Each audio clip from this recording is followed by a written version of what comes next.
Hello friends, welcome to my YouTube channel KL स्टडी। Friends, इस video में हम देखने वाले हैं, आपने सुना होगा कि सबसे बड़ी धारा कौन सी होती है और यह किस सज़ा के लिए लगाई जाती है। तो आपको भारतीय दंड संहिता की सभी धाराएं जो इम्पोर्टेंट हैं और जो आपको जाननी चाहिए, इनके बारे में पता होना चाहिए कि किस सज़ा के लिए कौन सी धारा लगती है और उसकी जो सज़ा है वो क्या होती है। तो सबसे पहले आपको बता दें, IPC इसका फुल फॉर्म होता है इंडियन पेनल कोड, जिसे हम हिंदी में भारतीय दंड संहिता कहते हैं।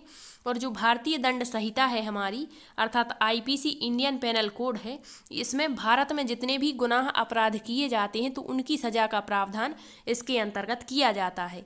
अब आपको बता दें कि IPC में कुल कितनी धाराएं हैं, 511 धाराएं हैं और इन सभी धाराओं को चैप्टर 23 के अंतर्गत परिभाषित किया गया है। अब एक क्वेश्चन यहाँ है आपका कि भारत की सबसे बड़ी धाराएं, मतलब धाराएं तो कितनी हैं, 511 हैं, मतलब इन 511 धाराओं में सबसे बड़ी धारा कौन सी मानी जाती है और जो सबसे बड़ी धारा है वह किस सज़ा पर लगाई जाती है।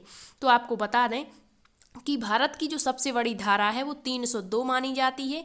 और जब कोई व्यक्ति किसी दूसरे व्यक्ति की हत्या कर देता है तो यह उस पर लगती है। और इसकी सज़ा क्या होती है, तो इसकी सज़ा होती है उम्र कैद, जुर्माना भी हो सकता है और फांसी की सज़ा भी इसमें सुनाई जा सकती है। ठीक है, तो यदि कोई व्यक्ति किसी दूसरे व्यक्ति की हत्या करके और उसका दोषी साबित हो जाता है तो उसके ऊपर IPC की धारा 302, हम बात करते हैं कभी कभी कि इसके ऊपर तो 302 की धारा लग गई, मतलब कोई अपराधी है। ठीक है, तो ये क्या होती है 302 की धारा, तो भारत की सबसे बड़ी धारा मानी जाती है और हत्या के अपराध में यह लगाई जाती है। लेकिन जब जो हत्या करता है उसके मामले में सजा सुनाने से पहले हत्या का पूरा मकसद जाना जाता है कि क्यों हत्या की है, और जब वह दोषी साबित हो जाता है तो उसके ऊपर धारा 302 लगाई जाती है।